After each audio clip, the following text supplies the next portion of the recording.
Hello, fellow Be Heard bootcampers. I'm Eilidh, and as you'll get to know, I am a brain dump everything and then edit it to make sense later kind of writer. So it's a lot to copy and paste. It's much easier to just read whatever in.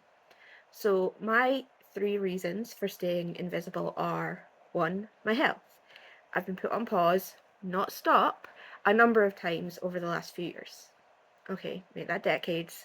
Okay, make that 30 plus years. Especially while waiting for various treatments, including elective surgery, and having to slay metaphorical dragons with NHS blue scales. I've got 2 more major health issues holding me back at the moment. One is getting started in January. One I've got a plan for what I can do in the meantime, but it's likely to be 2027 before it's actually actively managed enough to stop getting in the way of my life. I'm not letting it stop me completely, but it is slowing me down because I physically cannot push my body through it. I am disabled. That is a fact, not a limiting belief. And there are certain realities that come with living with multiple disabilities, chronic illnesses, and conditions that are manageable with the right support, which I don't currently have, and sadly won't just automatically be given. It's hard, but I've survived worse. 2, my finances. There are a bunch of issues with trying to achieve anything on universal credit that isn't focused on getting a standard 16 to 40 hour a week job, which, again, structural access barriers to appropriate support and services. I can get where I want to go, but it's harder than it needs to be. And it's baked into an unfit for purpose social security system that demonizes people like me for not meeting capitalist productivity standards. I can't meet the minimum requirements for standard employment. My only option is self-employment entrepreneurship, but most business startup help is also not built to work with universal credit or for disability-led businesses. And it's like crashing your wheelchair into a brick wall to avoid an inappropriately placed council bin to get them to understand accessibility. Again, I will get there, but there are so many barriers, and I am so exhausted, and not abled people exhausted, MECFS exhausted. 3, the tyranny of consistency slash context switching slash wearing too many hats. I can't do all the many jobs slash tasks needed to solopreneur a startup at the same time. And the standard practice and advice and support for business startups all require you to show up in a very specific, daily form of consistent visibility way. I physically cannot because disabled. I've signed up for Heidi Maver's Brilliantly Wired Summit to learn how to burnout proof a business, but my consistency does not and cannot look like showing up to post multiple times a day on social media every day, every week, every month. I can only do so many things at the same time, or I get dangerously ill for a long time and then can't do anything at all. Once I finish my current teaching block next week, which I failed to sell because I failed at standard social media marketing practices yet again, I'm taking a break, then shifting focus to marketing, and that's how I'll need to be consistent. Marketing block, teaching block, marketing block, own creative practice block. Repeat. I am a tortoise, not a hare, and the world needs to learn to respect that. So, whose voice do I listen to for my 3 reasons? Myself at this point. Honestly, it's the same for all 3. People telling me to do the opposite of what I need to do to manage my various disabilities. Like, just keep going, push through the pain barrier, be more consistent, and generally just being super ableist. When I say I can't do something, it's not from a lack of trying, it's not from a lack of resilience, it's because there's a genuine physical or societal access barrier in my way that I'm not always able to overcome. Ugh, ick. Because although I've done a lot of work on deleting my limiting beliefs and telling old ghosts to naff off, there are very real limitations to my earthly shell that I have to work with, not against. I'm very tempted to make a puppet about it. The inspiration prawn, who comes into public speaking spaces and lives wherever people are being inspired by the ways I've gotten around various access barriers, instead of seeing the access barriers as problems that they can be part of removing. Remove the fucking barriers, lads. Stop telling me to do more and try harder and be more. Thanks. And then reframing my reasons. Again, it's the same reframe for all three.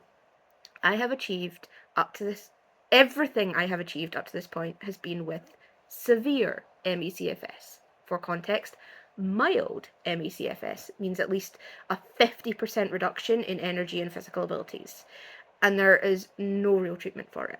I've been living at the 75 to 90% reduction in functional human beingness for about 15 years, and that's an improvement from when I first got diagnosed, and in hindsight was actually very severe, which is 90 to 100% reduction in ability, but somehow managed to get a degree anyway. I'm only just in the moderate MECFS range, which is 50 to 75% now. I have achieved a lot. I have succeeded in what I set out to do in 2018-ish, which was retrain as a dancer, circus artist, and burlesque performer, even though I'm actively allergic to exercise.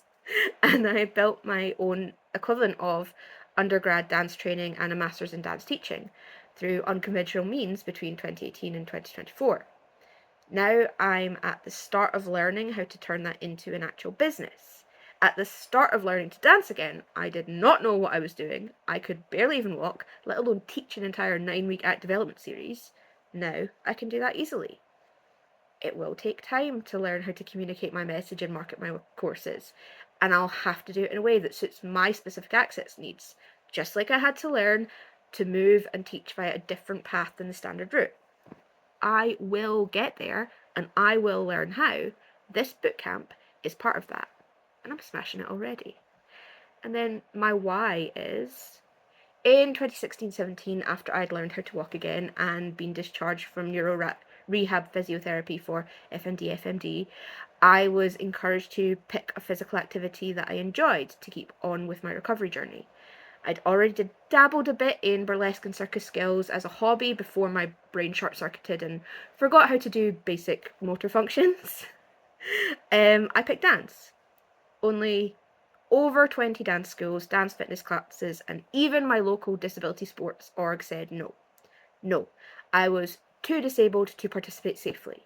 No, my access and support needs were too complex for them. No, they didn't know how or feel confident teaching disabled adults. No, no, no, no, no. Rejection after rejection. But I kept asking until one person finally said yes. Yes, I don't know how to support you, but we'll learn together. Nobody should have to face that many rejections just to be included in a weekly community dance class. I wasn't auditioning for any prestigious dance schools here. I only asked for space in a village hall or community centre once a week, just like anyone else who wanted to dance one evening a week to feel good in themselves, get moving, and be part of a group. And that's not okay. And this was at a time where there was a big political push towards social prescribing models to prop up an ailing NHS. But because this was my lived experience of being pushed down a social prescribing pathway, well, if nobody, in my area at least, knows how to safely support disabled adults who have been prescribed movement or community arts classes by the NHS, then how exactly is that policy going to succeed? Spoiler, it didn't. And things have gone awfully quiet post-pandemic about those grand plans for improved health and community-led social care. Having come from a background in design, and particularly service design, my experimental goblin brain said, hang on, why does nobody know how to do this? And off I went on a PhD level of R&D work to figure out where the access barriers to inclusion in dance and community arts were, find the people who were already doing the work to change things, then be part of that change. I care because I love dance and creativity and the performing arts, but disabled people are still being excluded from most mainstream arts and culture, and even disability arts is excluding groups of disabled people from their spaces. That needs to change. And I am a tiny bulldozer. That's my why. That's why I care.